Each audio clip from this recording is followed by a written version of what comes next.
I think we're going to be okay. It's the end of an era. JoAnn's, a place where many crafters and sewers and creators alike have used as a resource for buying materials in the US, and they are closing. At first, it was just going to be a handful of the stores, but now they're all closing, which is really sad. I've been there a few times and I've got a few good deals, but I'm going to miss having the convenience of having a store with that many resources in it nearby that I can go to, especially last minute when I'm working on a project and I realize I don't have the zipper that I need, or I run out of thread. These are the reasons why a lot of us makers are going to be sad that JoAnn's is not going to be around. I can remember as a child my mom having many resources to buy material and notions when she used to sew. There was a fabric warehouse not very far that was basically, it was just a warehouse chopped full of fabric. It's just stacks of fabric everywhere you looked. And I remember as a kid climbing through the fabric and making forts and doing hide and seek within the fabric. It was such a fun place to go to as a kid. We also had chain stores like Piece Goods that my mom went to often.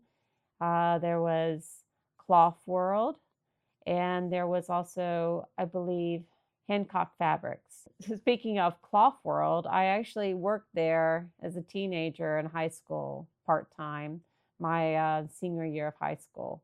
I learned a lot working at that store. I loved working on the table cutting fabric for the customers. That was one of my favorite things to do when I worked there. I learned so much about the different materials that was offered. And it was a big growing experience with my learning of sewing.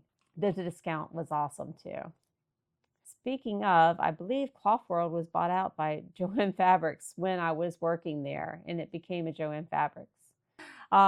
So I know a lot of people are kind of disappointed and upset, and they're kind of like, where do we go now to get the resources we need as makers? And that's why I made this video, just to talk about it and to share with you some of the things I've discovered and some things I've actually been doing already as a maker for getting my notions and the fabric for my projects. So let's talk about some alternative resources for your materials and notions.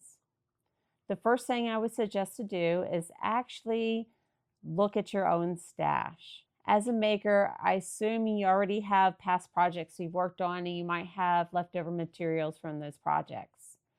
Pull out all of the stuff that you have in your storage bins or in your basement and take inventory of what you already have.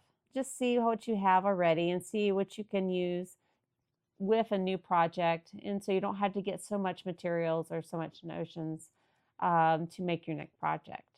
Use what you have. Another resource that's also sustainable and is a great way to get material is ask your friends and family.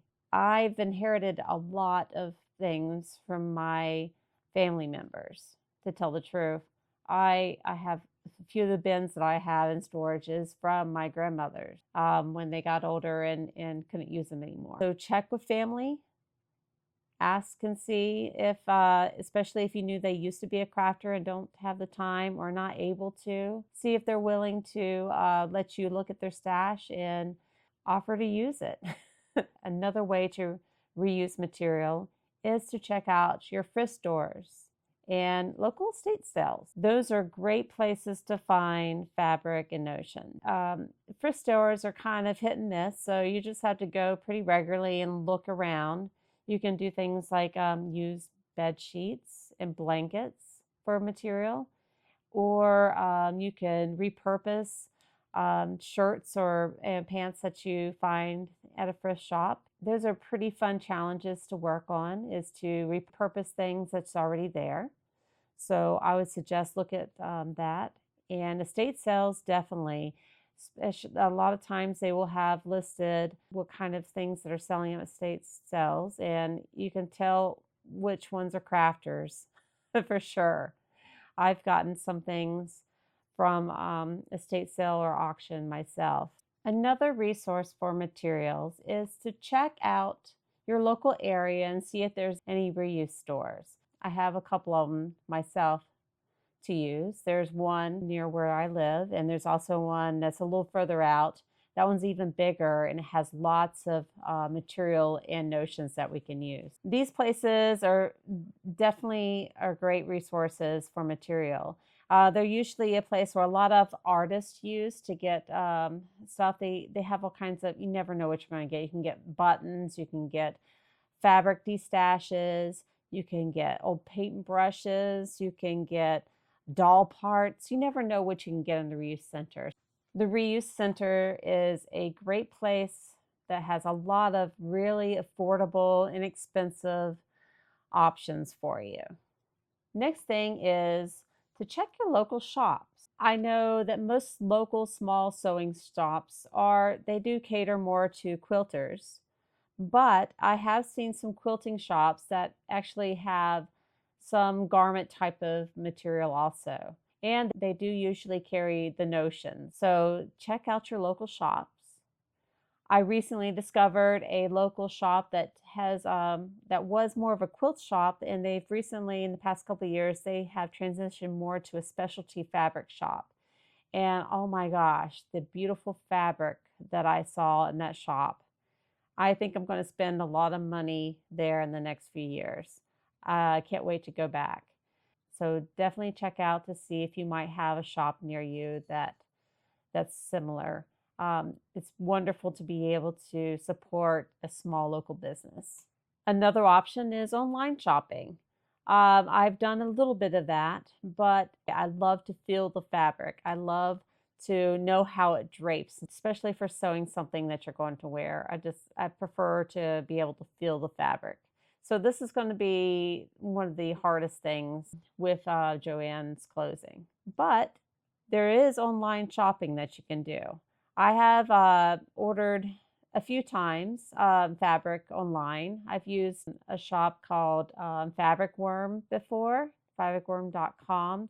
They had a lot of cute prints to them that's really good for children print. I also used fabric.com, fabricstore.com. There is Mood, of course. That's a very popular place to order from. And Girl Charlie. I understand that they are back online. They have a lot of knits on Girl Charlie. This is actually a terry knit that I purchased and made this shirt from a few years ago. Very reasonable price online store. Another tip, here we go. Go to online forums. There will be people that talk about places where they will shop and get their material. It's always good to get word of mouth from other people where they would go to get certain fabrics.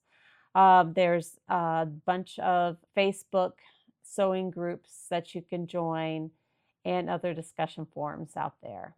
With that said, I have seen destash groups on Facebook where you can go to and where you can list fabric that you want to sell. You destash some of your stash and you can purchase from others. So that's definitely a great place to check out too, is a destash group online.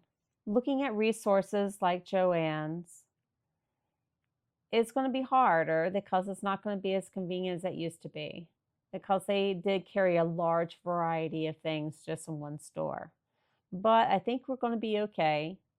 We're just going to have to be a little wiser, a little thriftier, a little more creative sometimes with our needs. And I think we're going to be okay. It's going to be tough for some people, but I've already been not using JoAnn's as much as I used to. I have been using some of these sources that I've told you about, destashing groups. I have been ordering online a little more the past couple of years. I've also been using my own stash. Gosh, it's hard to believe how much you can collect over the years when you become a crafter. You get a lot of stuff. So I've been okay. And so I'm a little worried, of course, because I hate not having that resource there all the time. But I think we're gonna be okay. I'd love to see how you're adjusting to this. Please comment and let me know what kind of other resources that you might think of that we can do since the closing of the store. I would love to hear it, and it'll be a great resource for other people that watch this video to see. So please comment and let us know how you're going to adapt to the changing of JoAnn's. I hope that some of this information might help you and think of other ways that you can get the supplies you need for your projects. If you please hit a like on this video, I really appreciate it. And I look forward to seeing you again soon. Goodbye.